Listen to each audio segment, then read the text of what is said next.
안녕하십니까. 자, 이번 시간에는요, 우리 기본적 분석을 함께 공부하겠습니다. 기본적 분석은 우리 교재 58페이지부터 시작됩니다. 그런데 58페이지 앞부분에 기본적 분석 전체를 소개하고 있는 그 한 페이지가 있죠. 파트 2라고 되어 있는 기본적 분석 해놓고 이제 챕터를 3개로 쪼개놨다는 거. 그걸 좀 확인하겠습니다. 일단 첫 번째 챕터는 기본적 분석의 의입니다. 의고, 두 번째가 기업 분석이고, 세 번째가 주식의 가격 결정 이렇게 되어 있습니다. 그런데 우리 이제 증권 투자 권유 자문 인력에서는요, 계산 문제가 꽤 나오는데 이 계산 문제가 이 기본적 분석에서 많이 나옵니다. 기본적 분석하고 그다음에 채권 시장 뭐 이 정도에서 많이 나옵니다. 뭐 기타 그 이외에도 조금 나오는 부분이 있는데 그래도 가장 많이 나오는 데는 이제 기본적 분석하고 채권 시장 정도가 돼요. 그래서 이 기본적 분석은 특히 그 중에서도 계산 문제가 계산할 게 꽤 많습니다. 그래서 여러분들이 그걸 주의하시고 공부하시는 게 좋겠습니다. 자, 이번에는 이제 첫 번째 시간이에요. 이 시간이. 그래서 기본적 분석의 의의를 보도록 하겠습니다. 일단 기본적 분석이 무엇인가 이거부터 생각을 해봐야 되는데 뭐 기본적 분석 간단하게 짚고 넘어가면 우리가 투자 분석을 한다. 투자 분석을 한다 그러면 두 가지가 있어요. 하나가 기본적 분석이라는 게 있고 또 하나는 기술적 분석이라는 게 있죠. 자, 그래서 우리가 보통 사람들은 어떻게 생각하냐면 기본적인 거는 펀더멘탈이니까 기본 밑에 있고 기술적 분석은 그거보다 상위 개념으로 테크니컬이니까 그거보다 상위 개념으로 생각하는데 그건 아닙니다. 그건 아니고요. 우리가 이제 자료의 양이나 아니면 자료의 성질을 가지고 나누는 거예요. 기본적 분석, 기술적 분석은. 그래서 기본적 분석은 기본적으로 자료가 현재까지 발표된 모든 자료들을 취합해서 분석하는 거예요. 투자 분석하는 건데 이때의 자료들은 대개 재무 자료가 많습니다.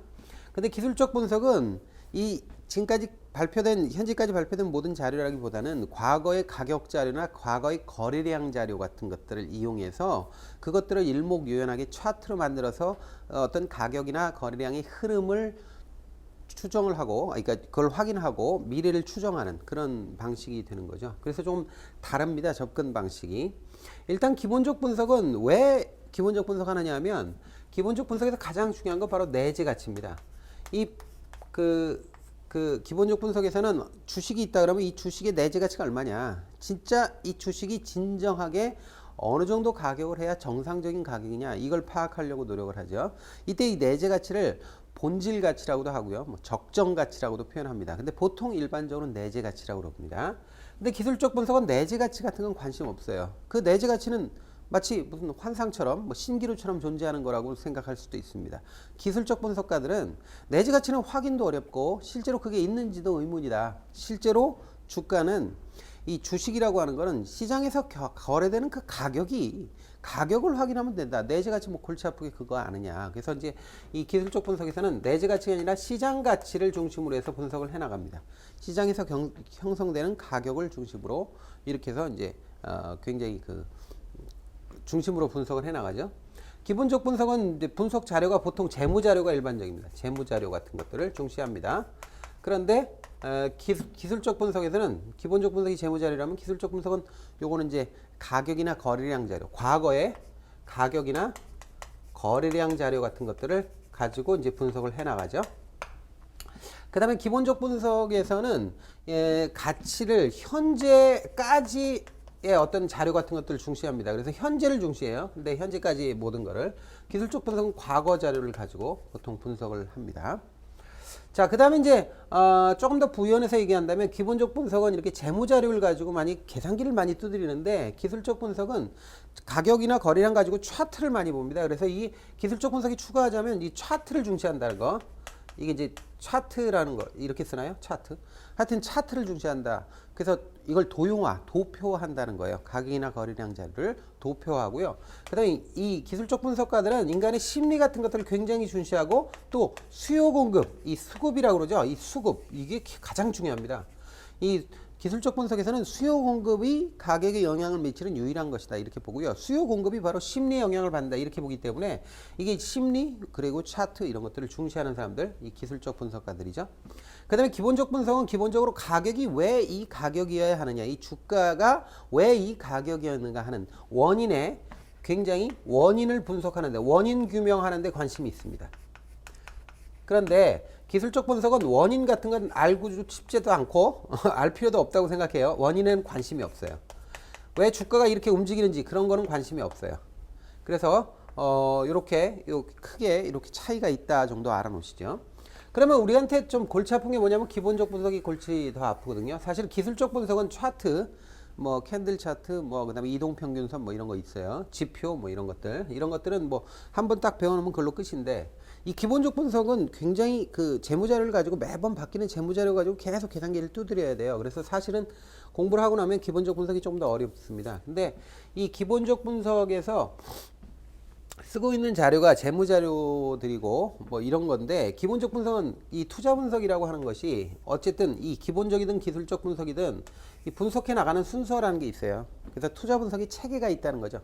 체계는 어떻게 되냐면, 만약에 어떤 회사의 주식이 여기 있다 그러면 이 회사의 주식이다, 즉 종목이다 이렇게 본다면, 이 종목 같은 걸 선택하고 그 다음에 언제 사고 언제 파는 매매 타이밍 같은 걸 정할 때 이 종목 하나만 분석해서는 안 되고요. 이 종목이 속해 있는 기업 집단, 기업도 분석을 해야 되고요. 그 다음에 이 종목을 둘러싼 산업도 분석을 해야 되고요.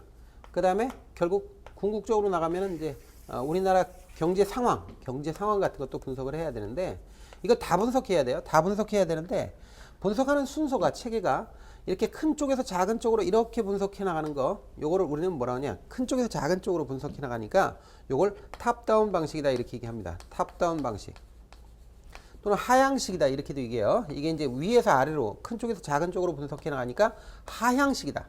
그래서 하향식 이렇게도 얘기합니다. 자, 그런데 거꾸로 이렇게 분석해 나가는 게 있어요. 종목에서부터 세부적 종목, 기업에서부터 산업, 경제까지 이렇게 분석해 나가는 거, 요거를 우리는 뭐라고 하냐면 밑에서 위로 올라간다 그래서 바텀업 방식이라고 해요.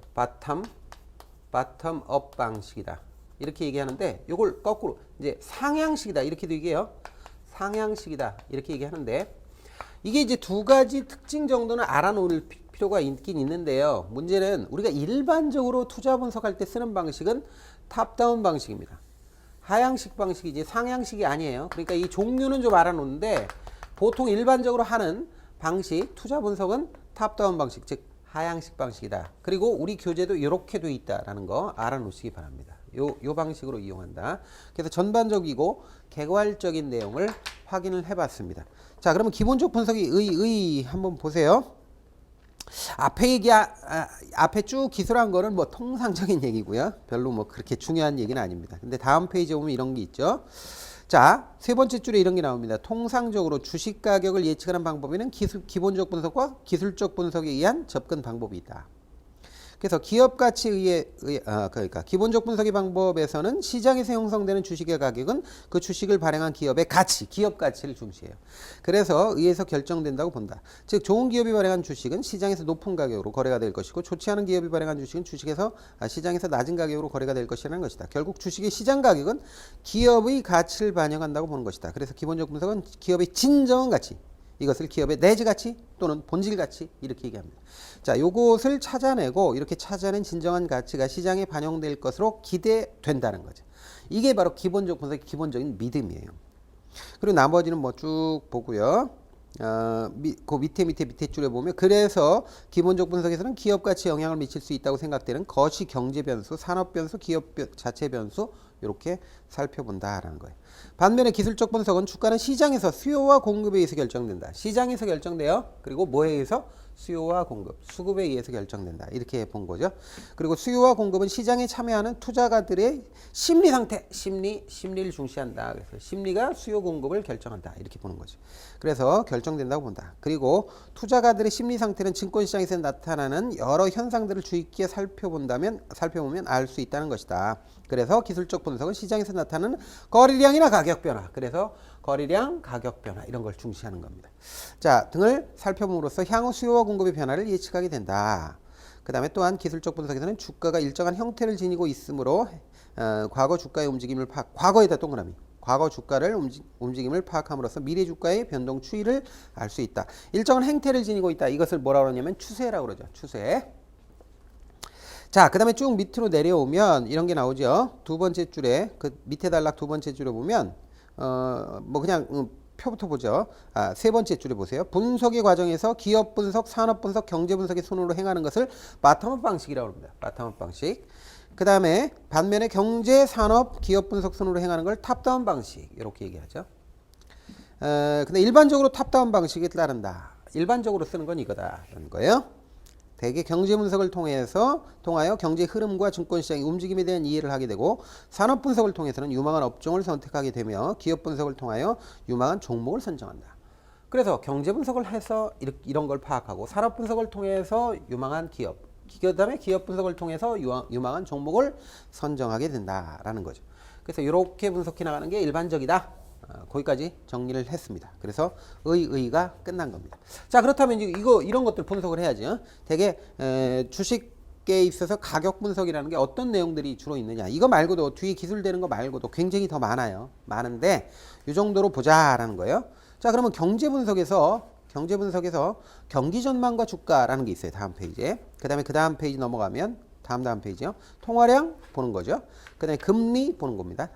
그 다음에 물가 봅니다. 그 다음에 환율 봅니다. 그 다음에 원자재 봅니다. 그 다음에 외국인 투자자 한번 봅니다. 그래서 7가지 내용을 우리가 경제 분석할 때 같이 하위 분석으로 이제 본다라는 거죠. 자, 그러면 경제 분석이라는 거를 이제 넘어가겠습니다. 그래서 경기 전망과 주가에 대한 내용이 이제 다음에 나오는데, 근데 문제는 뭐냐면 이건 경기 분석에서 한 거예요. 이게 다른 게 전혀 없어요. 다른 게 없고 똑같아. 그래서 뭐 특별하게 뭐 이렇게 쭉 볼만한 건 없습니다. 사실은 그게 반복돼서 나와요. 그래서 여러분들이 쭉 읽어보고 그냥 끝내세요. 똑같아요. 100% 똑같은 내용 들어가 있어요. 뭐 지문을 구성하는 거, 기술하는 방식은 다를 수 있는데 컨텐츠는 똑같습니다. 그래서 여러분들이 거기서 배웠다 그러면 뭐 특별한 게 없고요. 쭉 한번 읽어보시면 되겠고, 62페이지 보면 이제 경기 지표 얘기 나오면서 기업 경기 실사지수 나오는데 기업 경기 실사지수도 똑같습니다. 그래서 한번 읽어보시면 되겠습니다. 자, 그 다음에 통화량 나오는데 통화량도 똑같습니다. 거의 똑같습니다. 그런데 통화량에서 다시 한번 여러분들이 또 헷갈릴 수 있으니까 확인 한번 하고 넘어가죠. 통화량은 보통 M이라고 약자로 써요. 그래서 이 M은 이제 모니터리 약자입니다. 근데 이 통화량이라고 하는 게 이제 통화량이 조절되면서 통화량이 변하면서 주가에도 영향을 미친다 하는 게 통화량과 주가의 의미입니다. 그런데 문제는 일반적으로 한번 생각해 봅시다. 자, 여기서 우리가 생각해 봐야 될 게 뭐냐면 통화량이 늘어났다 이 말이에요. 통화량이 늘어났다. 이걸 예로 들어요. 보통 시험에도 이걸로 나와요. 그러면 통화량이 늘어나면 첫 번째로 돈이 많아지니까 금리 영향을 줍니다. 그래서 금리가 매개 변수가 되는 거예요. 금리가 떨어져요. 자, 돈이 많아지면 돈값이 싸집니다. 여러분들 이 돈값이 싸진다는 거 이거 한번 생각을 해보세요. 이게 정확하게 경제학적 표현이거든요. 자, 한번 생각을 해보세요. IMF 이전에 IMF가 여러분들 아시다시피 97년 11월 달인가 하여튼 이때 그 당시에 재경부 장관님이 나오셔가지고 막 기자회견하고 그러면서 이제 우리가 IMF 관리 대상이 됐다는 걸 알았잖아요. 그런데 이 97년도 말에 이제 IMF 이전에 회사채 유통 수익률이 제가 기억을 하는데 15% 내외였어요. 회사채 유통 수익률이 이제 실질 금리를 결정하는 건데 보통 15%에서 왔다 갔다 했습니다. 여기서 왔다 갔다 했어요. 그 전후에. 자, 그러면 생각해 보세요. 그때 대출을 받잖아요. 대출 받으면 무조건 10% 이상씩 이자 냈어야 돼요. 대출 이자율이 10% 이상이에요. 무조건. 그러면 100만 원을 은행에서 대출을 받으면 10% 이자를 내니까 10만 원씩 갚아야 된다는 얘기죠. 최소한. 그런데 돈이 없는 사람은 모르겠는데 있는 사람은 얼마나 좋아요? 그러니까 자기가 1억 빌려주면 1년에 1000만 원씩 꼬박꼬박 들어와. 1000만 원 이상씩. 그러니까 1억이라는 돈의 가치가 괜찮았죠. 1억만 가지고 있으면 1년에 1000만 원 이상씩 벌었단 말이죠. 지금은 금리가 예를 들어서 2%, 3%, 좋아요. 3%라고 쳐봅시다. 그럼 1억 가지고 있으면 1억을 가지고 돈을 놀리면 300만 원 벌어요, 1년에. 그러면 1억이라는 돈이 이게 그 전에 1000만 원 이상씩 받을 때하고 300만 원씩 들어오는 거는 다르죠, 이게. 그죠? 그러니까 돈값 참 싸진 겁니다. 지금은. 그래서 이 돈값이라는 거예요. 그러면 돈값이 결국 이자예요. 이자인데 문제는 이 돈값을 결정하는 게 뭐냐? 가장 핵심적인 게 뭐예요? 돈의 양이죠. 돈이 많아져가지고 돈이 흔하면 돈값이 떨어지는 거예요. 돈이 많아져서 돈값이 떨어진다. 즉 금리가 떨어진다 이거죠. 그러면 이렇게 돈이 많아져서 첫 번째 돈이 많아져서 많다 하는 것 때문에 돈값인 이자가 떨어지는 요 효과가 첫 번째 효과입니다. 통화량 효과의 첫 번째 효과. 이걸 뭐라 그러냐? 돈이 너무 많아. 그래서 이자율이 떨어져. 이걸 유동성 효과라고 그래. 유동성 효과. 유동성 효과가 발생했어요. 그래서 금리가 떨어졌어. 그럼 경기가 막 좋아지겠죠. 금리가 싸니까 돈 막 끌어대다가 막 대출 받아가지고 사업도 하고요. 뭐 집도 사고요. 뭐 여러 가지 합니다. 소비도 하고 투자도 하죠. 그래서 유동성 효과 때문에 금리가 떨어져서 투자와 소비가 증가한단 말이에요. 그래서 일단 정책 당국의 목표를 달성을 했어요. 그런데 그건 1차적인 거예요. 이렇게 돈이 많아져서 소비가 늘어나고 투자가 늘어나면 이제 소비하고 투자가 늘어난 것 때문에 돈이 더 필요해요. 돈이 더 필요한 거예요. 소비하고 투자가 늘어나서 너도 나도 소비하고 투자를 늘리는데 나도 소비하고 투자를 늘려야 될 거 아닙니까? 소비하고 투자를 늘리려면 돈이 있어야죠. 그럼 거꾸로 이번에는 이제 돈을 더 요구하죠. 돈이 더 필요해. 그래서 돈이 늘어나는데도 불구하고 또 2차적으로 돈이 더 필요한 그래서 화폐 수요의 증가가 일어나요. 이것 때문에 유동성 효과 때문에 결국 돈에 대한 수요가 증가하면서 어떻게 되느냐면 돈에 대한 수요가 증가하니까 어떻게 돼요? 돈 없어? 돈 없어? 이렇게 하다 보니까 금리가 올라가죠. 돈을 주는 대신에 금리 좀 많이 받아야 돼. 그래서 거꾸로 이제 금리가 올라갑니다. 첫 번째 금리가 떨어졌다가 금리가 올라가는 거죠. 올라가면서 이렇게 돈이 조금씩 귀해지죠. 이렇게 금리가 올라가는 두 번째 2차적으로 이 금리가 올라가는 이 효과를 소득 효과다. 이렇게 얘기합니다. 소득 효과. 소득 효과로 인해 가지고 금리가 올라가고 그러면서 드디어는 뭐가 되냐면 사람들이 막 돈을 필요로 하고 돈이 늘어나고 시장에 돈이 늘어나니까 사람들이 물가가 오를 것 같은데 돈이 많아지면 어떻게 돼요? 물가가 올라가죠? 그러면 물가가 올라가면 돈값이 떨어지는 거 아니에요? 그러니까 사람들은 물가 오르는 만큼 금리를 더 요구하기 시작합니다. 그래서 두 번째 요거하고 비슷한 상황에서 금리가 또 올라가는 효과가 일어나는데 요거는 뭐냐면 앞에 있는 금리 상승 효과하고 다른 거예요. 요거는 물가 상승이 불안하기 때문에 물가가 오를 거라고 사람들이 생각해서 금리를 더 붙이는 거예요. 금리를 더 올려서 받으려고 하는 거예요. 그게 바로 뭐냐면 물가 상승에 대한 예상 때문에 금리가 오르는 거죠. 그래서 이렇게 해서 금리가 올라가는 이 효과를 피셔라는 사람이 얘기했다. 그래서 어빙 피셔라는 경제학자 이름을 따서 피셔 효과라고 합니다. 피셔 효과. 자, 그러면 보세요. 일단은 금리가 돈을 확 풀어가지고 금리가 1차적으로 떨어지는 이 유동성 효과는 단기적 효과예요. 이게 단기 효과예요. 단기 효과고 그 다음에 요 두 개는 뭐냐면 요 단기 효과 지나고 나서 시간이 좀 있어야 나타나는 효과이기 때문에 이건 장기 효과라고 그래요. 상대적으로 장기예요. 자, 그러면 단기 효과는 금리가 떨어지는 효과고 장기 효과는 두 개가 다 금리가 올라가는 효과인데 그러면 궁극적으로 돈을 이렇게 확 풀어서 통화량을 증가시켰을 때 궁극적으로는 금리가 올라갈까요? 떨어질까요? 그건 몰라요. 그러니까 지금 무슨 얘기냐면 단기 효과가 장기 효과보다 더 크잖아요. 크면 금리는 떨어집니다. 왜냐하면 금리가 떨어졌다. 이거 두 개는 더 올라가는 요인이니까 두 개 중에 어떤 효과가 더 크냐? 단기 효과가 더 크다 그러면 금리가 떨어지겠죠. 그런데 거꾸로 단기 효과보다 궁극적으로 장기 효과가 더 크잖아요. 그럼 나중에 보면 금리가 올라 있어요. 통화량을 풀었는데도. 그래서 이건 잘 모릅니다. 이게 상황에 따라 달라지는 겁니다. 궁극적으로 금리가 오를지 떨어질지는 궁극적으로 단기적으로 장기적으로 이 얘기가 아니라 궁극적으로 금리가 결국에는 금리가 오를지 떨어질지는 이거는 모르는 거예요. 그 나라의 경제 상황이나 아니면 효과가 시장에서 미치는 어떤 영향력 이런 것들에 그 영향을 받는 거죠. 자, 그러면 여기까지 우리가 봤고 그다음에 통화량을 우리가 살펴보는데 통화지표라는 게 있어요. 통화지표라는 게 있는데 우리가 통화라는 거를 이제 나눠봐야 되잖아요. 통화량을 조절할 때 통화가 과연 뭐냐 하고 나눠볼 때 우리나라는 통화지표를 M1, M2, LFL 이렇게 나눕니다. 통화지표가 여러 번 바뀌었어요. 여러 번 바뀌었는데 최근에 이렇게 됐어요. 그래서 M1은 협의통화라고 그래요. 협의통화. M2는 광의통화. 그 다음에 이건 금융기관 유동성, 이건 광유동성. 이 liquidity라는 말에 liquidity죠. liquidity 라는 말에 약자로서 이게 뭐야? 이렇게 써요. 자, 그런데 어쨌든 시험에는 제가 경기 분석할 때도 말씀드렸지만 요거는 거의 안 나와요. 이쪽은 양이 많거든요. 그래서 이거는 그렇게 많이 언급 안 되고 요 두 개가 언급되는데 한국은행에서 우리나라 중앙은행에서 관리통화지표로 쓰는 거는 요겁니다. M2. 그러면 M1은 뭐냐? M1은 현금 통화 같은 본원 이런 걸 본원 통화라고 그래요. 본원 통화, 현금 같은 거. 그러니까 뭐 10,000원짜리, 뭐 신사임당 50,000원짜리 뭐 이런 통화, 이게 본원 통화에다가 일단 요구불예금 들어가는 건데 요구불예금 그런데 여기다 하나 추가됐어요. 나중에 뭐가 추가됐냐면 수시입출식 저축성예금이에요. 수시입출예금이라고 줄여서 쓰겠습니다.